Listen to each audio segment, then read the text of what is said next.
कहानी है माँ की ममता। एक छोटे से कस्बे में समीर नाम का एक लड़का रहता था।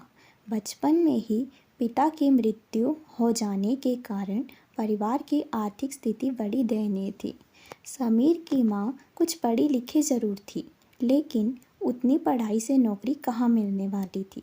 सो घर घर बर्तन मांजकर और सिलाई बुनाई का काम करके किसी तरह अपने बच्चों को पढ़ा लिखा रही थी।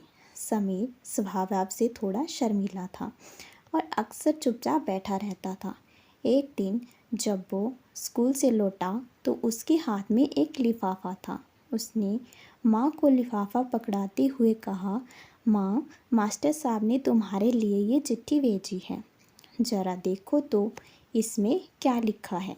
माँ ने मन ही मन चिट्ठी पढ़ी और मुस्कुराकर बोली, बेटा, इसमें लिखा है कि आपका बेटा काफ़ी होशियार है। इस स्कूल के बाकी बच्चों की तुलना में इसका दिमाग बहुत तेज़ है और हमारे पास इसे पढ़ाने लायक शिक्षक नहीं हैं।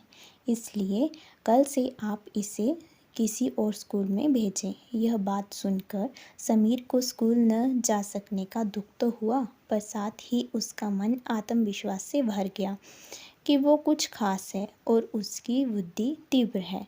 माँ ने उसका दाखिला एक अन्य स्कूल में करा दिया। समय बीतने लगा।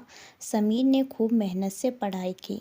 आगे चलकर उसने सिविल सर्विसेज परीक्षा भी पास की और IAS ऑफिसर बन गया। समीर की माँ अब बूढ़ी हो चुकी थी और कई दिनों से बीमार भी चल रही थी और एक दिन अचानक उनकी मृत्यु हो गई।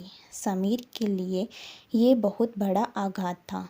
वह बिलख बिलख कर रो पड़ा। उसे समझ नहीं आ रहा था कि अब अपनी माँ के बिना वो कैसे जिएगा।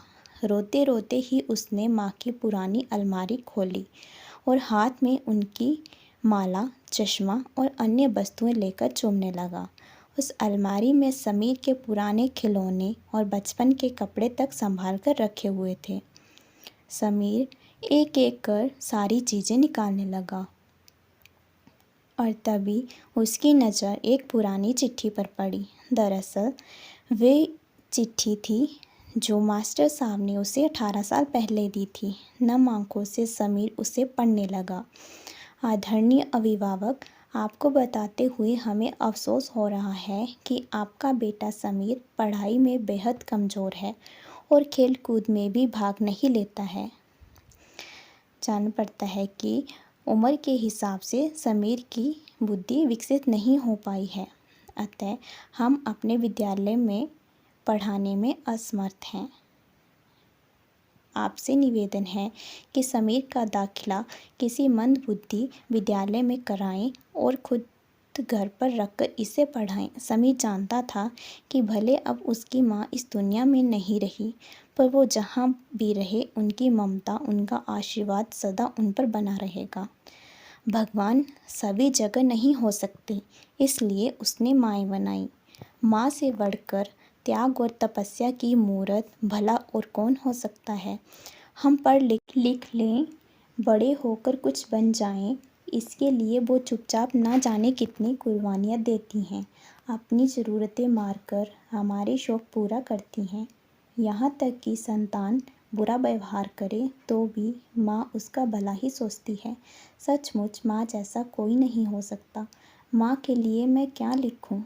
माँ ने तो खुद मुझे लिखा है। माँ से छोटा कोई शब्द हो तो बताओ, माँ से भी बड़ा कोई हो तो बताओ। लोग कहते हैं आज माँ का दिन है। वो कौन सा दिन है जो माँ के बिन है? मौत के तो बहुत रास्ते हैं, पर जन्म लेने के लिए केवल माँ ही है।